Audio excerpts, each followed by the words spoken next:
All this time, Dorothy and her companions had been walking through the thick woods.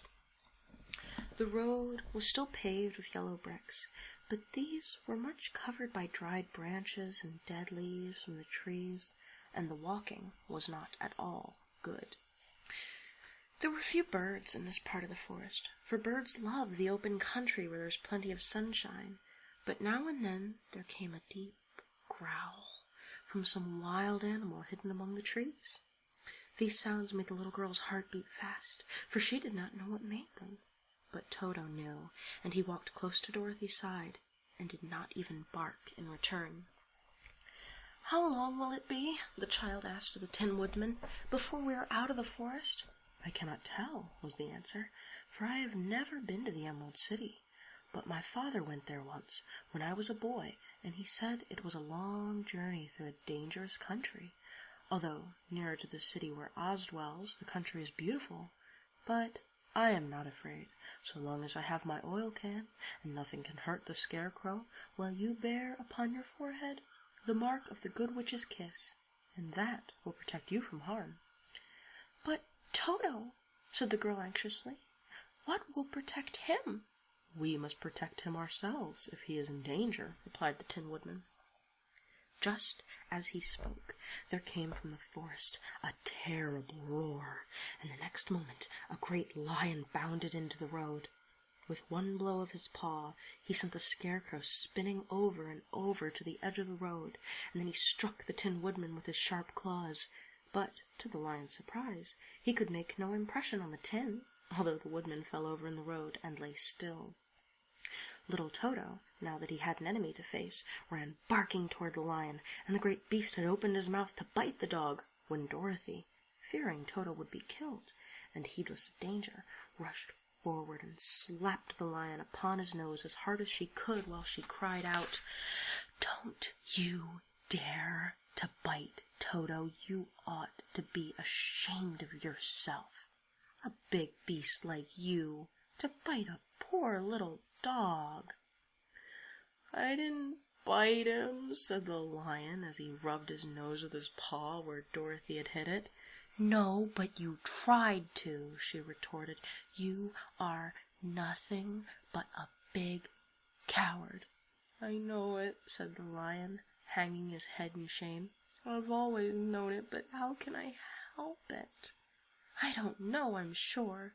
To think of your striking a stuffed man like the poor Scarecrow." "Is he stuffed?" asked the lion in surprise, as he watched her pick up the Scarecrow and set him upon his feet while she patted him into shape again. "Of course he's stuffed," replied Dorothy, who was still angry. "That's why he went over so easily," remarked the lion. "It astonished me to see him whirl around so. Is the other one stuffed also?" "No," said Dorothy. "He's made of tin," and she helped the Woodman up again. "That's why he nearly blunted my claws," said the lion.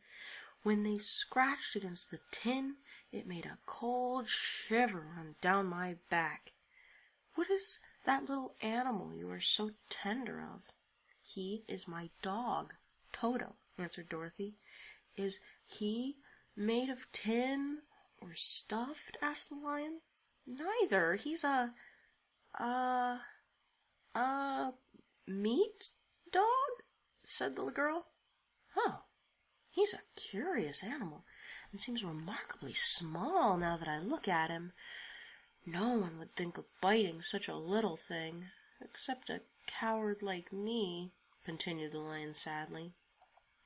"What makes you a coward?" asked Dorothy, looking at the great beast in wonder, for he was as big as a small horse. "It's a mystery," replied the lion. "I suppose I was born that way. All the other animals in the forest naturally expect me to be brave, for the lion is everywhere thought to be the king of beasts. I learned that if I roared very loudly, every living thing was frightened and got out of my way. Whenever I've met a man, I've been awfully scared, but I just roared at him, and he has always run away as fast as he could go.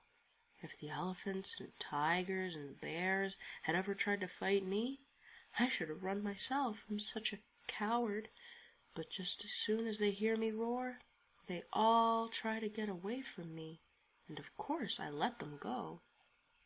"But that isn't right. The king of beasts shouldn't be a coward," said the Scarecrow. "I know it," returned the Lion, wiping a tear from his eye with the tip of his tail. "It is my great sorrow, and makes my life very unhappy. But whenever there is danger, my heart begins to beat fast." "Perhaps you have heart disease," said the Tin Woodman. "It may be," said the Lion. "If you have," continued the Tin Woodman, "you ought to be glad, for it proves you have a heart. For my part, I have no heart, so I cannot have heart disease." "Perhaps," said the Lion thoughtfully, "if I had no heart, I should not be a coward." "Have you brains?" asked the Scarecrow. "I suppose so. I've never looked to see," replied the Lion. "I am going to the Great Oz to ask him to give me some," remarked the Scarecrow, "for my head is stuffed with straw." "And I am going to ask him to give me a heart," said the Woodman. "And I am going to ask him to send Toto and me back to Kansas," added Dorothy. "Do you think Oz could give me courage?" asked the Cowardly Lion. "Just as easily as he could give me brains," said the Scarecrow. "Or me a heart," said the Tin Woodman. "Or send me back to Kansas," said Dorothy. "Then, if you don't mind, I'll go with you," said the Lion. "For my life is simply unbearable without a bit of courage." "You will be very welcome," answered Dorothy, "for you will help to keep away the other wild beasts. It seems to me they must be more cowardly than you are if they allow you to scare them so easily." "They really are," said the Lion. "But that doesn't make me any braver, and as long as I know myself to be a coward, I shall be unhappy." So, once more, the little company set off upon the journey, the Lion walking with stately strides at Dorothy's side. Toto did not approve this new comrade at first, for he could not forget how nearly he had been crushed between the Lion's great jaws.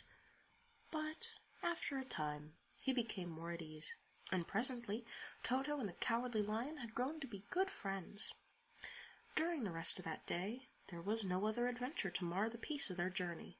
Once, indeed, the Tin Woodman stepped upon a beetle that was crawling along the road, and killed the poor little thing.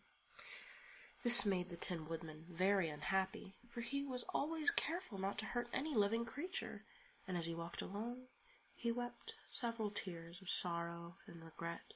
These tears ran slowly down his face and over the hinges of his jaw, and there they rested.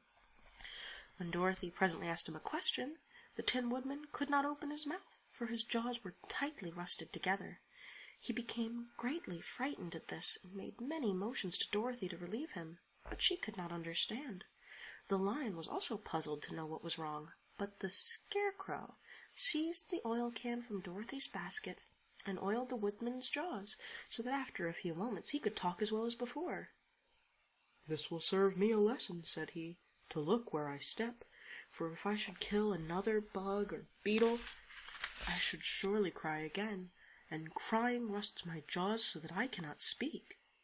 Thereafter he walked very carefully, with his eyes on the road, and when he saw a tiny ant toiling by, he would step over it, so as not to harm it.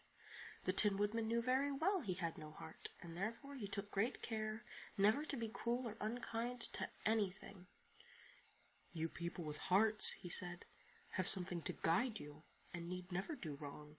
But I have no heart, and so I must be careful. When Oz gives me a heart, of course, I needn't mind so much."